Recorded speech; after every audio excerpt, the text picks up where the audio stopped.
Magandang tanghali, mga walang bitaw na tao. Ay! Boss!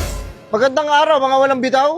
Ay, grabe Na walang ibang alam na sports kundi basketball. Boss, grabe Ay. naman kayo. Ba't mo hinusga yung mga tropa ko? Ano naman kung basketball alam niyan? At least meron. Hindi, marunong din naman ako mag-basketball eh. O, marunong ka rin pala eh. Nag-golf ka ba?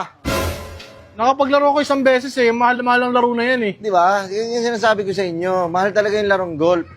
Bakit ka pa Kung pala? wala kang bitaw, hindi ka makakapaglaro niyan.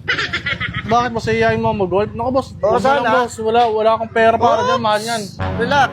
Di ba nakikita mo naman sa mga pag naging member ka ng nag-golf, mahal talaga ang bayad dyan. Mahal yung boss. Nasa 3.5 million, nasa 5 million, O, million depende. yun. Million yan boss eh. Yun talaga eh, no? Nakatry ako niya isang beses boss. Sinama lang ako dyan. Pero gusto ko naman siya. Pero boss, ang mahal talaga eh. Oo, nung pang mayaman Ay, kasi laro na pangmayaman. to eh. Ito Eh. ko, hindi ko talaga afford to eh. Pero boss, may nagawa ako, meron akong ginawa. Ano yung boss? Meron akong alam na ano, na pwede ka magpa-member. We? Oo. Ano gagawin na sa'yo? Papadilan ka lang? Hindi ka papasok sa pat. Ano, magiging member ka, ano, para makapaglaro ka doon Dun sa, sa bagay, sa wait golf lang. course. Lalaro ka rin ba? Ayan o. Pormahan mo, parang lalaro ka. Ay, dala ka rin bola, ayos ha. Ayan natin, lunukin mo to.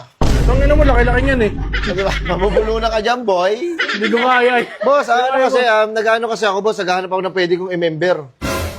Mga member. O, mga member, boss, sa mga golf. Mahal kasi yung boss talaga. Mahal talaga, Hindi ko- pero sa amin, mura lang. Hindi ko afford yan, boss. Pasensya na, Huwag boss. mo sasabihin hindi mo kaya. Lahat ng bagay kaya natin gawa ng paraan. Lalo na pag pinagsusumikapan natin.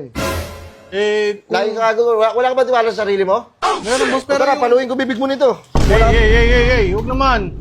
Hindi. Kaya mo yan, boy. Boss, Hindi, meron boss, pa, pwede papasok muna saglit? Papaliwanag ko lang.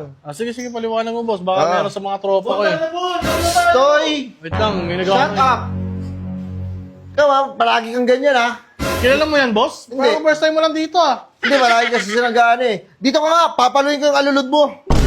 Wow, boss. Huwag nang ganyan. Ayusin mo. Nagdinegosyo yung tao, boss. Baka pwede ka pwede kitang kuning member sa golf course namin. Hindi mo pwedeng agad-agad kunin, parang kumukuha ka lang ng member sa 4-piece. Hindi ganun yan, boss. Hindi basta-basta yan. Oo nga. Malaki kasi pera yan. Kumbaga, boss, yung pera na ipamemember ko lang, pangkain ko na, para sa pamilya ko na lang. Hindi ito kasi panglibangan to, nakakatanggal din ng stress to eh. Alam mo ba? Yung kasamahan ko nito, pag wala kayong magawa, di ba nag-golf lang kami, oh. Oo. Tapos, sige, paramihan tayo ng score. Pag talo siya, paluan kami nito. Oo, paluan kami. Mahirap mo pala kalaro yung boss.